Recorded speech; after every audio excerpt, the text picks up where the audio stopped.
भारत के पड़ोसी मुल्क बांग्लादेश में 12 फरवरी को इलेक्शंस कराए गए थे। अब उसका रिजल्ट भी आ गया और फाइनली रिजल्ट में एक चौंकाने वाला रिजल्ट यहां पर देखने को मिला है, क्योंकि जो उम्मीदें, जो एग्जिट पोल वगैरह दावा कर रहे थे, उसके टोटली अपोजिट यहां पर बीएनपी यानी कि खालिदा जिया की पार्टी यहां पर एक तरफा जीतती हुई नजर आई और तारिक रहमान, जिन्हें डार्क प्रिंस कहा जाता है, अब वो बांग्लादेश के नए प्रधानमंत्री बनते हुए नजर आएंगे।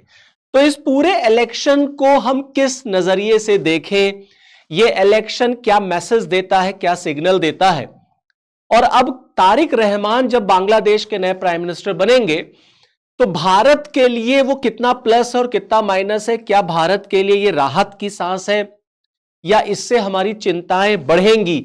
आइए चलिए आज के सेशन में इन्हीं सारे बिंदुओं पर हम चर्चा करेंगे और सबको समझने की कोशिश करेंगे। So hello and I welcome you all to my this session. आप सबको मेरी तरफ से जय हिंद। नौ बांग्लादेश के डार्क प्रिंस यानी कि तारिक रहमान यानी कि खालिदा जिया के सुपुत्र अब बांग्लादेश को चलाएंगे और बांग्लादेश के नए प्राइम मिनिस्टर बनेंगे। ये हम सब जानते हैं कि अभी 12 फरवरी को बांग्लादेश में इलेक्शंस कंडक्ट कराए गए। ये 13वां बांग्लादेश में इलेक्शन था, 13th पार्लियामेंट्री इलेक्शन था बांग्लादेश में। 1971 में जब से बांग्लादेश बना तब से ये 13वें नंबर का वहां पर चुनाव था। ये चुनाव कई मायनों में बहुत खास था, क्योंकि देखिए ये चुनाव पहली बार हो रहा था जब शेख हसीना की पार्टी अवामी लीग ने इसमें पार्टिसिपेट नहीं किया। यानी कि शेख हसीना के बगैर ये बांग्लादेश का पहला चुनाव था। खालिदा जिया के बगैर ये बांग्लादेश का पहला चुनाव था, क्योंकि अभी कुछ दिन पहले ही खालिदा जिया की डेथ हो गई थी। ये पहला चुनाव बांग्लादेश में था जो बांग्लादेश में जो छात्र आंदोलन हुआ 2024 में, उसके बाद जो बांग्लादेश बना और फिर वहां पर जो इलेक्शन हुआ, तो ये पहला इलेक्शन था इस मायने में।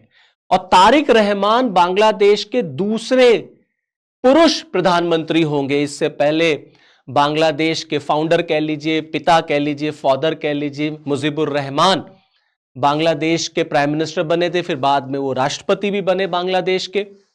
अब यहां पर तारिक रहमान दूसरे नंबर के ऐसे मेल पुरुष व्यक्ति होंगे जो इलेक्ट होकर के बांग्लादेश की सत्ता को चलाएंगे और बांग्लादेश के नए प्राइम मिनिस्टर बनेंगे। अब ये जो इलेक्शन हुआ है, इसमें तारिक रहमान 2 सीटों से चुनाव लड़े। 2 सीटों से, एक चुनाव उन्होंने लड़ा ढाका से और एक चुनाव ने लड़ा था उन्होंने बोगुरा से, और दोनों सीट से वो चुनाव जीत चुके हैं। लेकिन एक सीट उन्हें छोड़नी पड़ेगी, फिर वहां पर बाय इलेक्शन होगा जैसे भारत में होता है। कुल मिलाकर के आप ये कह सकते हैं कि एक तरफा लोगों ने वोट यहां पर बीएनपी को दिया है।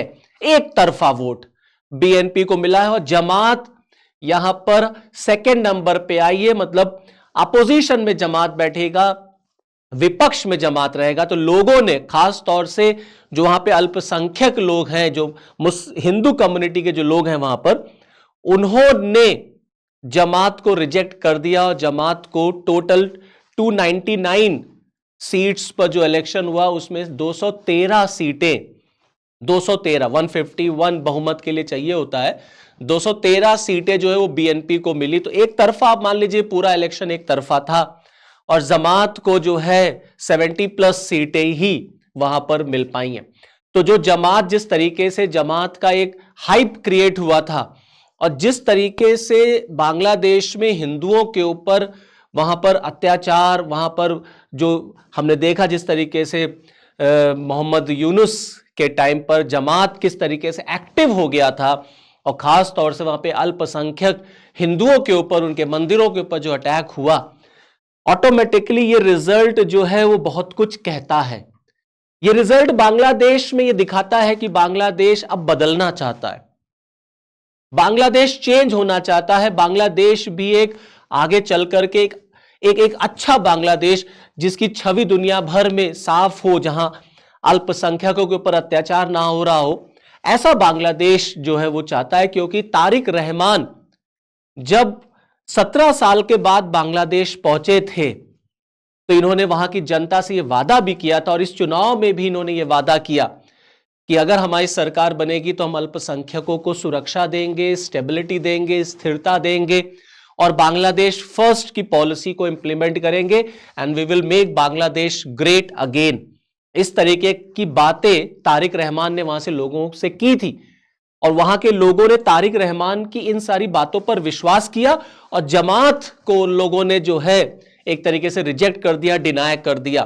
क्योंकि जिस तरीके से जमात के लोग बोल रहे थे, चाहे वो महिलाओं के खिलाफ हो, चाहे वो अल्पसंख्यकों के खिलाफ हो, जैसे बांग्लादेश में शरीयत को लागू करने की वहां बात जमात कर रहा था, उसको वहां के लोगों ने, खासतौर से अल्पसंख्यक के लोगों ने वहां पर पसंद नहीं किया। तो इसी वजह से आप देखेंगे 17 साल के बाद तारिक रहमान बांग्लादेश लौटे थे। 18 महीने ये व्यक्ति जेल में रहा था, 18 महीने जेल, 17 साल के बाद एक्साइल टू पावर, एक्साइल में रहने के बाद अब ये बांग्लादेश के शिखर पर, बांग्लादेश की सत्ता के शिखर पर तारिक रहमान पहुंचेंगे। जहां तक रही बात जमात की, तो मैंने आपको पहले बता दिया कि जमात अब विपक्ष में बैठेगा, लेकिन भारत से सटे हुए जो इंडिया से जो इंडिया के बॉर्डर पर जो बांग्लादेश के जिले पड़ते हैं, वहां पर आप देखेंगे तो जमात को ठीक ठाक सीटें वहां पर, मतलब जमात की पोजीशन वहां पर आपको ठीक ठाक नजर आएगी। तो इसी वजह से भारत के लिए एक राहत की सांस है, क्योंकि हम बिल्कुल नहीं चाहते थे कि बांग्लादेश में जमात आए, क्योंकि जमात इस्लाम अगर वहां पर पार्टी जो है सरकार बनाती तो ऑटोमेटिकली फिर आपके लिए, भारत के लिए, एक डेमोक्रेटिक कंट्री के लिए फिर इश्यूज क्रिएट होते। तो यहां पर बीएनपी के बाद ही आप देखिए तुरंत हमारे देश के प्राइम मिनिस्टर श्री नरेंद्र मोदी जी ने तुरंत जो है तारिक रहमान से बात की, उनको कन्वे किया, कॉन्ग्रेचुलेट किया।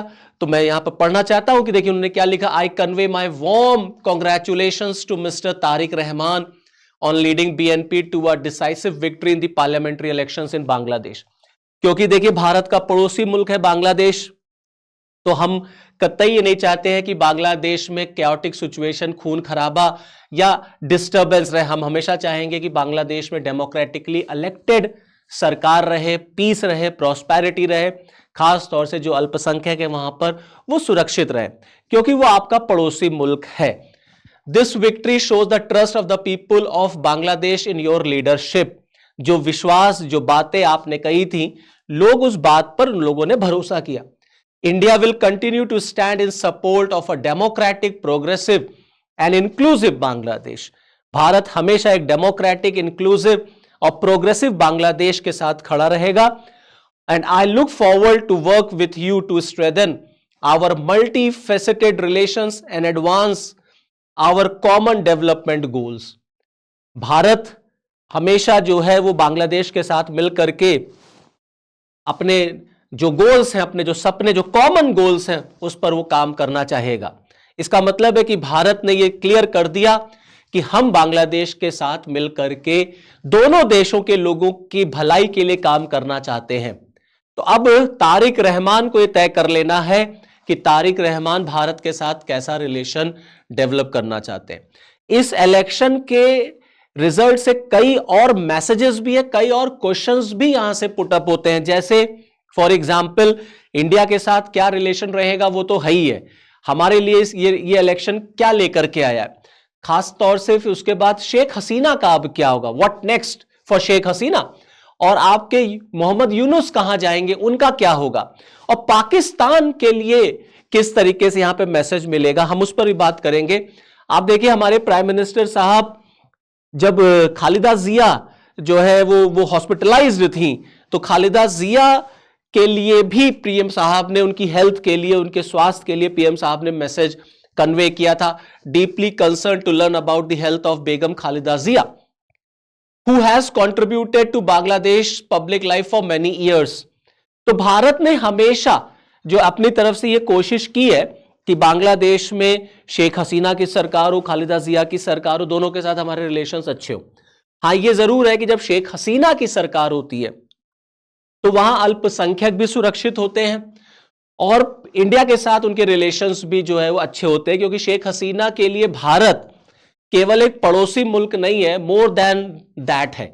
Means India is more than a neighbouring country to Sheikh हसीना।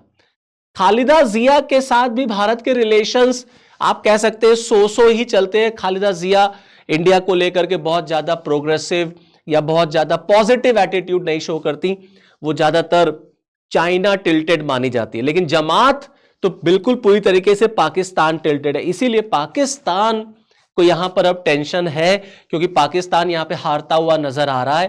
क्योंकि पाकिस्तान का सपना यह था कि बांग्लादेश में अगर जमात की सरकार बन जाएगी तो पाकिस्तान और बांग्लादेश मिलकर के इंडिया को काउंटर करेंगे। हालांकि पाकिस्तान की तरफ से भी तारिक रहमान को कंग्रेचुलेशंस मैसेज भेजा गया, बट अभी फोन पर कन्वर्सेशन नहीं हुआ। हमारे पीएम साहब का तो फोन पर भी कन्वर्सेशन हुआ, प्लस मैसेजेस भी जो है वो कन्वे किए गए हैं। तो पाकिस्तान अब यहां पे खुश नहीं होगा बांग्लादेश के इस इलेक्शन से। अब जैसा कि मैंने आपसे बताया, देखिए ये जो इलेक्शन हुआ, ये इलेक्शन के साथ ही साथ आप देखिए रेफरेंडम भी कराया गया, जनमत संग्रह। और रेफरेंडम किस बात पे हुआ? रेफरेंडम हुआ जुलाई चार्टर को लेकर के, और 70% Bangladeshis voted yes to July charter. अब ये जुलाई चार्टर क्या है? तो दरअसल जब वो शेख हसीना के खिलाफ छात्र आंदोलन हुआ था, तो उसके बाद जब मोहम्मद यूनुस की सरकार बनती है तो कुछ बांग्लादेश में रिफॉर्म करने के लिए जो है कुछ बातें की जाती है। मतलब एक तरीके से आप समझ लीजिए एक प्रोफॉर्मा डिजाइन किया जाता है कि बांग्लादेश में जो ओवरऑल सिस्टम है, जो पॉलिटिकल सिस्टम है, उसमें कैसे रिफॉर्म किए जाएं और क्या क्या रिफॉर्म रिक्वायर्ड है। तो उस पर लोगों की राय मांगी गई थी और 70% बांग्लादेशी ने उस पर सपोर्ट किया कि that yes, drastic reforms are required in Bangladesh political system. और ये पूरा जो आपका जुलाई चार्टर था, इसमें 84 रिफॉर्म्स की बात की गई है। जैसे फॉर एग्जांपल बांग्लादेश की पार्लियामेंट को 2 सदन बनाना, means upper house and the lower house. Prime minister की पावर को कम करना, प्रधानमंत्री को डिस्पॉट डिक्टेटर बनने से रोकना। प्रधानमंत्री अब बांग्लादेश में 2 बार या 10 साल के लिए ही प्राइम मिनिस्टर बन पाएगा। राष्ट्रपति की पावर्स को बढ़ाना, प्रेसिडेंट की पावर्स को बढ़ाना, साथ ही साथ वहां जुडिशरी, वहां की ब्यूरोक्रेसी, वहां और जो इंस्टीट्यूशंस हैं गवर्नमेंट के, उनको और ज्यादा अकाउंटेबल बनाना, ट्रांसपेरेंसी लाना जिससे करप्शन वगैरह कम हो सके, महिलाओं का पार्टिसिपेशन बढ़ाना। ये सारे रिफॉर्म्स की बात जो है वो जुलाई चार्टर करता है। तो 84 टोटल रिफॉर्म्स यहां पर थे। तो इलेक्शन के साइड बाय साइड आप देखेंगे इस रिफॉर्म पर भी वहां पर रेफरेंडम कराया गया, और जिसमें 70% लोगों ने इसको माना है कि नहीं, रिफॉर्म होना चाहिए। अब जैसा कि मैंने आपको बताया कि देखिए बांग्लादेश क्योंकि भारत का जस्ट नेबर कंट्री है, जस्ट नेबरिंग कंट्री है हमारा, 4000 किलोमीटर से ज्यादा की सीमा लगती है इंडिया और बांग्लादेश की। कई भारत के कई राज्य हैं जिसके साथ बांग्लादेश बॉर्डर बनाता है। तो ऑटोमेटिकली बांग्लादेश भारत के लिए एक इंपॉर्टेंट कंट्री बन जाता है, क्योंकि आपका पड़ोसी है। और बांग्लादेश में अगर इलेक्शन हो रहा, वहां रिजीम चेंज हो रही, वहां सत्ता चेंज हो रही, तो इंडिया पर तो उसका इंपैक्ट पड़ना ही पड़ना है। आप देखिए बांग्लादेश, भारत और बांग्लादेश के बीच में आप देखिए बॉर्डर इशू है, बॉर्डर डिस्प्यूट है, इलीगल जो माइग्रेशन होता है, घुसपैठ होता है, वो एक बहुत बड़ा मुद्दा है। जो नदियां हैं, जो रिवर है, वाटर डिस्प्यूट है।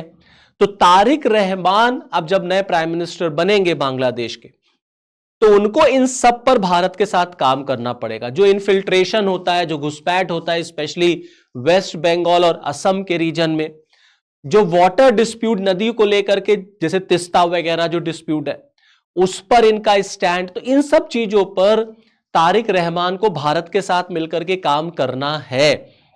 पूरे अपने इलेक्शन कैंपेन में तारिक रहमान ने कभी एंटी इंडिया बात नहीं बोली, यह एक प्लस पॉइंट रहा। कभी उन्होंने भारत के खिलाफ पूरे कैंपेन में नहीं रखा। तो यहां पर एक ये मैसेज आप देख सकते हैं कि उन्होंने ये शो कर दिया कि हां, अगर हमारी सरकार बनेगी, अब तो खैर वही प्राइम मिनिस्टर बनने भी जा रहे हैं, तो वो इंडिया के लिए पॉजिटिव मैसेज उन्होंने दिया कि हम भारत के साथ, अपने पड़ोसी मुल्क के साथ बेहतर संबंध रखेंगे। और रखना भी चाहिए, क्योंकि बांग्लादेश को भारत से जो कुछ मिल सकता है वो किसी और से नहीं मिल सकता। लेकिन अब जैसा कि हर इलेक्शन में होता है, बांग्लादेश के भी इलेक्शन में हुआ। अब इस इलेक्शन को लेकर के तमाम क्वेश्चंस भी उठे, जैसे शेख हसीना की पार्टी अवामी लीग क्योंकि बैन है, तो उसने इस बांग्लादेश के सिलेक्शन में पार्टिसिपेट नहीं किया, और शेख हसीना तो भारत में है। अब यह भी एक इशू होगा कि क्या इंडिया शेख हसीना को सरेंडर करेगा, क्या इंडिया शेख हसीना को वापस भेजेगा बांग्लादेश। तो शेख हसीना ने इस पूरे इलेक्शन को उन्होंने शेम कहा है। जमात इस्लामी ने क्वेश्चन उठाया है कि उन्होंने कहा कि ठीक है इलेक्शन का रिजल्ट तो आ गया, बट इसमें बहुत सारी जो है इश्यूज भी रहे हैं, बहुत सारी गड़बड़ियां भी रही हैं। तो एक तरफ शेख हसीना ने इस पर शेम, और जमात इस्लामी ने इस पर जो है अपने भी इश्यूज क्रिएट किए। तो अब क्वेश्चन ये उठता है कि what next for Sheikh Hasina. अब शेख हसीना के लिए यहां से क्या। तो जैसा कि शेख हसीना ने इस पूरे इलेक्शन को, बांग्लादेश अवामी लीग ने इस पूरे इलेक्शन को अनकॉन्स्टिट्यूशनल बोला, was essentially a well planned phrase, मतलब ये पूरी बहुत सोची समझी एक तरीके से रणनीति थी, जिसमें बांग्लादेश के इलेक्शन में शेख हसीना को बाहर कर दिया गया। The people's voting right, democratic values and the spirit of the constitution were completely disregarded in this deceptive voterless election conducted without the Awami League। मतलब संविधान का उल्लंघन हुआ, लोगों के वोटिंग राइट्स का उल्लंघन हुआ, डेमोक्रेटिक वैल्यूज स्पिरिट का उल्लंघन हुआ, और अवामी लीग को इस चुनाव से बाहर रखा गया। लोगों, इसका मतलब है लोगों के वोटिंग राइट्स को आपने जो है वो इग्नोर कर दिया, उसका वायलेशन किया। और जो टर्नआउट रहा इस इलेक्शन में लोगों का, वो भी बहुत कम रहा। कुछ ओवरऑल अगर आप देखेंगे तो जो इलेक्शन का पूरा प्रोसेस रहा, उसको तो ये कहा गया it was neat and clean, fair elections were there in Bangladesh. But कुछ रिपोर्ट्स ऐसी भी आई जहां वायलेंस वगैरह हुआ, जहां बूथ कैप्चरिंग वगैरह कराई गई हुई। तो कुछ इश्यूज, कुछ एप्रीहेंशंस वगैरह भी रहे बांग्लादेश के इलेक्शन में। और आप देखें जो टर्नआउट की बात रही, तो शेख हसीना का जो मतलब अवामी लीग का जो सबसे हॉट स्पॉट है गोपालगंज, वहां पर आप देखेंगे तो वोटर्स जो थे उनका टर्नआउट बहुत कम रहा। इसका मतलब है कि अवामी लीग के जो सपोर्टर्स थे उन्होंने इस इलेक्शन में बहुत खुल के पार्टिसिपेट नहीं किया। गोपालगंज में ही देख लीजिए बहुत कम वोटिंग टर्नआउट रहा।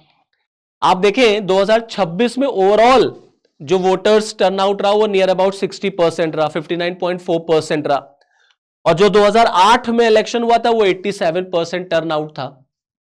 तो 2008 के कंपैरिजन में 2026 का जो इलेक्शन रहा उसमें वोटर्स टर्नआउट बहुत कम है। तो इसका मतलब है कि सब लोग घर से बाहर निकले नहीं इलेक्शन में पार्टिसिपेट करने के लिए। भाई एक पार्टी को आपने बैन ही कर दिया तो उसके जो सपोर्टर्स थे वो खुल के बाहर नहीं आए। कुछ आए होंगे तो उन्होंने बांग्लादेश नेशनलिस्ट पार्टी को वोट कर दिया होगा। अब यहां पर एक चीज ये भी बात समझनी है कि देखिए तारिक रहमान उस पार्टी से आते हैं, क्योंकि पूरे बांग्लादेश के पॉलिटिकल सिस्टम को अगर आप देखेंगे ना तो बांग्लादेश का political system battle of two Begums था, शेख हसीना एंड खालिदा जिया। जब शेख हसीना की सरकार तो खालिदा जिया के ऊपर केसेस, करप्शन के केसेस, उनको जेल डाल दो। जब खालिदा जिया की सरकार रही तो शेख हसीना। आप देखिए शेख हसीना के जो पिता थे मुजीबुर रहमान, 71 में जब बांग्लादेश बना तो he became the prime minister, then the president of Bangladesh. और इनके असैसिनेशन में तारिक रहमान के पिताजी का नाम माना जाता है, माना जाता है he was responsible for the assassination. Ziaur Rahman भी बांग्लादेश के आगे चल करके राष्ट्रपति बने। पहले ये जनरल थे, फिर इन्होंने राष्ट्रपति में पॉलिटिक्स में आ गए। और तारिक रहमान की जो मदर हैं खालिदा जिया, वो बांग्लादेश की प्राइम मिनिस्टर थी, पहली महिला प्रधानमंत्री। हालांकि बीएनपी तारिक रहमान इस बात को भी मानते नहीं है कि उनके पिता का हाथ जो है वो मुजीबुर रहमान के असैसिनेशन में था।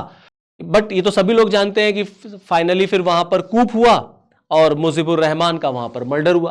तो कुल मिलाकर के अगर इस इलेक्शन को आप देखेंगे तो इस इलेक्शन से भारत के लिए पॉजिटिव मैसेज ये है निकल के आया कि जमात की सरकार नहीं बन रही। अब हाँ ये भी है कि बहुत जल्दबाजी में ये कहा जाए कि नहीं इंडिया और बांग्लादेश के रिलेशंस अब बहुत अच्छे हो जाएंगे, ये भी अभी आप कह नहीं सकते। अब वहां जब सरकार अब बने, नए प्राइम मिनिस्टर कार्यकाल संभाले, फिर देखना होगा कि उनकी अप्रोच क्या होती है। क्योंकि जिस पार्टी को वो बिलोंग करते हैं, बांग्लादेश नेशनलिस्ट पार्टी, उसकी अप्रोच कोई बहुत प्रो इंडिया नहीं रही है। चाइना ऑलरेडी बांग्लादेश में एक स्ट्रॉन्ग पोजीशन होल्ड करता है और बीएनपी चाइना टिल्टेड मानी जाती है। तो बहुत सारे इश्यूज हैं जिस पर इंडिया और बीएनपी को मिलकर काम करना है, जिसमें शेख हसीना का भी एक इशू है कि शेख हसीना का क्या होगा, क्या भारत शेख हसीना को सरेंडर कराएगा, क्या हम वापस भेजेंगे, और अगर शेख हसीना वापस जाती हैं तो शेख हसीना को फांसी दी जा सकती है, क्योंकि ऑलरेडी उनको डेथ पेनल्टी दी जा चुकी है बांग्लादेश में। तो अगर वो बांग्लादेश जाएंगी तो फिर उनको फांसी की सजा मिल जाएगी, death she will be hanged, और इंडिया ये चाहता नहीं। और शेख हसीना अगर बांग्लादेश की प्राइम मिनिस्टर बनती तो जितने कंफर्ट में इंडिया रहता उतने कंफर्ट में अभी फिलहाल यहां भारत रहेगा, ऐसा कहना बहुत जल्दबाजी होगी। लेकिन भारत ने अपनी तरफ से मैसेज क्लियर किया है कि हम मिल करके दोनों देश इस पूरे रीजन के लिए काम करें। तो चलिए फिर इस वीडियो में इतना ही, नेक्स्ट वीडियो में आपके साथ फिर मिलूंगा, तब तक के लिए जय हिंद।